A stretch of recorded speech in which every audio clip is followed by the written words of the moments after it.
बंधुगण कहीं गरम रे आपनक पेटरे निया जली थाए किछि भी खाइले खटा हेकुटी आसी थाए पेट फुला बा ब्लोटिंग भली समस्या लागी रुहे एवं कहीं छाती रे भयंकर जलापोड़ा लागी रुहे। बहुत लोक भावती कि केवल ठंडा पानी पीले बा फ्रिज रो पानी पीले पेट ठंडा होई जिवो, किंतु बंधुगण यह एक भूल धारणा। यही भूल जोगु ही आपनक लिभर आउ हजम प्रक्रिया धीरे धीरे दुर्बल होई चले। आज मु आपनक आयुर्वेद रो सेही दिव्य अमृत विषय कहबी जहाँ आपनक शरीर गरम को 5 मिनिट रे शांत करिवो। यह केवल गोटे ड्रिंक नुहे, यह आपनक लिभर को डिटॉक्स करिवो आउ एसिडिटी को मूलरू शेष करिवो। आजिर एही वीडियो रे मु आपनक बेल बा स्टोन एप्पल रो सेही सीक्रेट फॉर्मूला विषय कहबी जहाँ ओडिशार पुराना वैद्य माने व्यवहार करुथिले। जदि आपण एहाको ठीक भाबरे प्रस्तुत करिबा सिखि गले तेबे पखाळ खांतु बा गरम भात एसिडिटी आपनक पाख माडिबनी। वीडियो को स्किप न करी शेष जाय निहाती देखंतु, कारण वीडियो मझरे मु एमिति गुटे बूस्टर स्टेप कहबी जहा द्वारा आपनक हजम 2 गुणा फास्ट होई जाय। बंधुगण प्रथमे गोटे कथा चिंता करंतु, आम सब बेले भाबु कि गरम दिन रे बेसी पानी पी देले पेट ठंडा रहिबो, किंतु काहे कि एमिति हुए जे पानी पीबा परे भी पेट भारी भारी लागे। जदि आपनक पादरे ज्वलन हेउची, परिस्रा हळदिया पडुची किंबा सकाळु उठिबा बेलको पाटी पिता लागुची, तेबे बुझी नियंतु आपनक लिभर आ पेटरे अत्यधिक पित्त बा गरम जमा होई रहिची। आयुर्वेद अनुसार जेतेबेले आपनक जठराग्नि बा डाइजेस्टिव फायर दुर्बल होई जाय सेतेबेले खाद्य हजम हेबा परिवर्ते पेटरे सड़ीबाकू लागे एवं एही सड़ा होइतिबा खाद्य ही आपनकू गैस, एसिडिटी आउ छाती जलापोड़ार कष्ट देइथाय। सेथिपाई आपण बजारु मिलुथुबा इनो किंबा एसिडिटी सिरप पी तुरंत आराम तो पाई जाती, किंतु सेगुड़िक आपनको किडनी और लिभर को धीरे धीरे नष्ट करि दिए। सेथिपाई एहा आपनको समस्यार कोनोसी स्थायी समाधान नुहे। तेणु आज मु आपनको बेलर जो ड्रिंक बनेबा सिखेबी ताहा केवल एसिडिटी को कम करिवो नाही, बरं आपनको पेटर भीतर लेयर को शक्तिशाली करिवो, जहा फଳରେ आपण जहा भी खाइबे ताहा सहजरे हजम होई जिवो। तेबे चालंतु जानिबा बेल काहेकि गरम दिन पई एक सुपर फूड अटे एवं एहा भितरे केउ सब सीक्रेट तत्व रहिछि जहा आपनको पई एते लाभदायक अटे।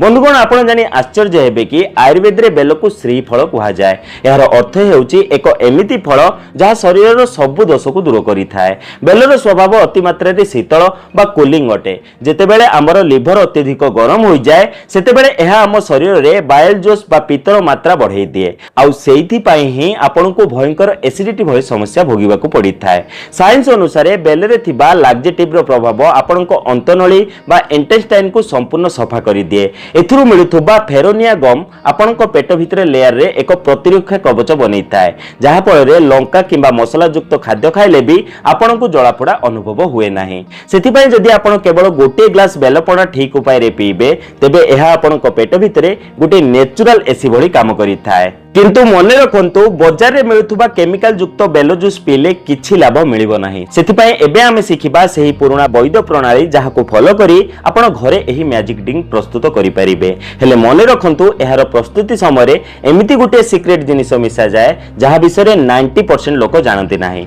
बंधुगण एबे आमे सिखिबा सेही दिव्य बेलपणा बा स्टोमक कूलेंट बनेबार सठिक प्रणाली विषय रे जहा आपणक पई वरदान अटे। हेले मने रखंतु भूल प्रणाली रे जदि आपण एहाको बनेबे तेबे एहार औषधीय गुण नष्ट होई जाए। एहाको बन्या पाए प्रथमे गोटे पाचिला बेल नियंतु, तापरे एहाको भांगी एहार भीतर शस को एक पात्र रे बाहर करंतु। एबे एथिरे गोटे ग्लास साधारण पानी बा नॉर्मल वाटर मिसांतु। मने रखंतु एहाको केबे भी मिक्सचर रे पेसंतु नाही, कारण बेलर मंजी गुडी को जदि मिक्सचर रे पेसी होई जाए तेबे जूस पिता लागिबो आ पेट पई ताहा क्षतिकारक हेबो।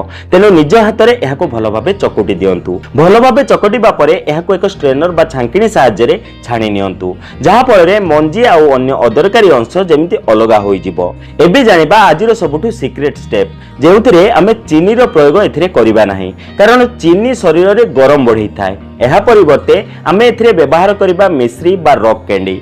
मिश्री अत्यंत शीतल अटे जहा लिवर गरम को तुरंत टाणी निए। एहा सहित आमे एथिरे मिसेबा आधा चामच भजा पान मधुरी गुंड, कारण पान मधुरी एसिडिटी को 5 मिनिट रे शेष करिया पई जबरदस्त अटे। एबे एहाको भलो भाबे गोळाई दियंतु। आपण चाहिले एथिरे अल्प गोलमरीच गुंड मध्ये मिसै पारिबे। एबे आपणको मैजिकल समर ड्रिंक बनी प्रस्तुत, किंतु एहाको पीबार गोटे सठिक समय अछि जहा न जानिले आपणको संपूर्ण फायदा मिलि पारिबो नाही। सेथिपई एबे आमे जानिबा एही बेलपणा को पीबार सठिक समय कोन अटे। आयुर्वेद अनुसार जदि आपणको अत्यधिक एसिडिटी बा पेट जलापोड़ा भली समस्या लागी रहुची तेबे एहाको सकाळे जळखिया खाइबार 1 घंटा पर पीवा सबुठ अधिक भल होता है। यह पूरा दिन आपण पेट को एक सुरक्षा कवच देता है। मन रखु यह केबे भी खाली पेटरे बा एम्प्टी स्टोमक रे पियंतु नाही किबा राति रे सोइबा पूर्व पियंतु नाही, कारण बेलर प्रकृति बहुत शीतल होता है। सेतिपाई सूर्य थिबा समय रे ही आपण एहर सेवन करबा उचित अटे। एबे जानिबा आजिर सुपर बूस्टर स्टेप विषय रे। जदि आपण को 7 रु 10 दिन धरी भयंकर गैस बा पेट फुलिबा भली समस्या लागि रहिछि, तेबे एही बेलपणा रे मात्र चिमुटाए संध्य लवण मिसांतु। यह आपण को पाचन प्रक्रिया को 2 गुण तेज करिवो एवं खटा हेकुटी को तुरंत बंद करि देबो। एबे जानिबा एहर सेवन समय रे आपण को केउ सब सावधानता बा प्रिकॉशन रो ध्यान रखिबा निहाती आवश्यक। जदि आपण डायबिटीज रोगी अटंती तेबे एथिरे मिश्री मिसांतु नाही, बरং एथिरे अल्प गोलमरीच गुंड मिसाई साधारण भाबे आपण एहर सेवन करि परिबे।